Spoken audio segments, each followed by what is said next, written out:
ചില അശ്രദ്ധകളും അറിവില്ലായ്മകളും നമ്മളെ കൊണ്ടെത്തിക്കുന്നത് വലിയ അപകടങ്ങളിലേക്കായിരിക്കും. ചിലപ്പോൾ അത് നമ്മുടെ ജീവൻ എടുത്തെന്നും വരാം. അത്തരത്തിലൊരു അശ്രദ്ധ മൂലം കഴിഞ്ഞ ദിവസം ഒരു ചെറുപ്പക്കാരന്റെ ജീവൻ നഷ്ടമായെന്ന വാർത്ത അങ്ങേയറ്റം ഹൃദയഭേദകമാണ്. 2 പിഞ്ചു കുഞ്ഞുങ്ങൾക്ക് പിതാവിനെ നഷ്ടപ്പെടുമ്പോൾ ഉണ്ടാകുന്ന വേദന പറഞ്ഞറിയിക്കാവുന്നതിലും അപ്പുറമാണ്. എറണാകുളം പനങ്ങാട് തച്ചോളി വീട്ടിൽ പരേതനായ അബ്ദുറഹ്മാന്റെ മകൻ ഷിയാസാണ് മരണപ്പെട്ടത്. കഴിഞ്ഞ 6-ാം തീയതി രാവിലെ വീടിനടുത്തുള്ള പറമ്പ് വൃത്തിയാക്കാനായി പോയതായിരുന്നു ഷിയാസ്. പറമ്പ് വൃത്തിയാക്കുന്നതിനിടയിലാണ് ഷിയാസ് പറമ്പിൽ നിന്നിരുന്ന കൂൺ ശ്രദ്ധിക്കുന്നത്. തുടർന്ന് ഷിയാസ് അത് പറിച്ചെടുത്തു. പിന്നീട് വീട്ടിലെത്തിയ പാടെ തന്നെ അതെടുത്ത് കറി വെച്ച് കഴിക്കുകയും ചെയ്തു.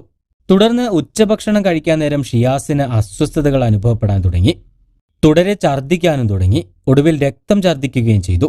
ഉടൻ തന്നെ ഷിയാസ് നെട്ടൂരിലെ സ്വകാര്യ ആശുപത്രിയിൽ ചികിത്സ തേടി.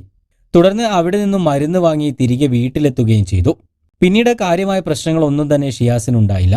പക്ഷേ വൈകിട്ടോടുകൂടി രക്തസമ്മർദ്ദത്തിൽ കാര്യമായ മാറ്റമുണ്ടാവുകയും ശാരീരിക അസ്വാസ്ഥ്യം വർദ്ധിക്കുകയും ചെയ്തു. ഇതോടെ ഷിയാസിനെ എറണാകുളത്തെ സ്വകാര്യ ആശുപത്രിയിൽ പ്രവേശിപ്പിക്കുകയായിരുന്നു. അവിടെ ചികിത്സയിലിരിക്കെ നില വഷളായതിനെ തുടർന്ന് വെന്റിലേറ്ററിൽ പ്രവേശിപ്പിച്ചു. നിരവധി ചികിത്സകൾ നടത്തിയെങ്കിലും കഴിഞ്ഞ ദിവസം വൈകിട്ട് 5 മണിയോടെ മരണം സംഭവിക്കുകയായിരുന്നു. കൂണിൽ നിന്നുള്ള വിഷബാധ ഏറ്റതാണ് മരണകാരണമെന്ന് സ്ഥിരീകരിച്ചിട്ടുണ്ട്. ഷിയാസ് മാത്രമാണ് കൂൺ കഴിച്ചിരുന്നത്. മരിച്ച ഷിയാസ് ഒരു ചിത്രകാരൻ കൂടിയാണ്. മാതാവും ഭാര്യയും 2 മക്കളും അടങ്ങുന്നതാണ് ഷിയാസിന്റെ കുടുംബം. എന്തായാലും ഷിയാസിന്റെ മരണം ഒരു നാടിനെ തന്നെ ദുഃഖത്തിലാഴ്ത്തിയിരിക്കുകയാണ്.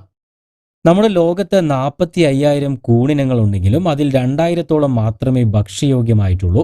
ഇത്തരത്തിൽ പറമ്പുകളിൽ നിന്നും ശേഖരിക്കുന്ന കൂണുകളാണെങ്കിൽ അത് മഞ്ഞപ്പൊടി കലർത്തിയ വെള്ളത്തിലിട്ട് 15 മിനിറ്റ് വെക്കുക.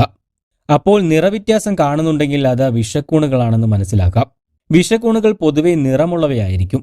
ഈച്ച, വണ്ട് തുടങ്ങിയ ജീവികളൊന്നും തന്നെ വിഷക്കൂണുകൾക്ക് മുകളിൽ കാണില്ല. അതുപോലെ തന്നെ വിഷക്കൂണുകളുടെ കുടയുടെ അടിയിലുള്ള ചെകിളകൾ നിറമുള്ളതോ അല്ലെങ്കിൽ കറുത്തതോ ആയിരിക്കും. കൂടാതെ വിഷക്കൂണുകൾക്ക് മുകളിൽ പൊടികൾ ഉണ്ടായിരിക്കും. സാധാരണ ചുവപ്പും മഞ്ഞയും കലർന്ന നിറങ്ങളുള്ള കൂണുകൾ വിഷമുള്ളവയായിരിക്കും. എന്നാൽ തിരിച്ചറിയാൻ കഴിയാത്ത തരത്തിലുള്ള കൂണുകൾ കഴിച്ചുള്ള മരണവും ഇന്ത്യയിൽ റിപ്പോർട്ട് ചെയ്തിട്ടുണ്ട്.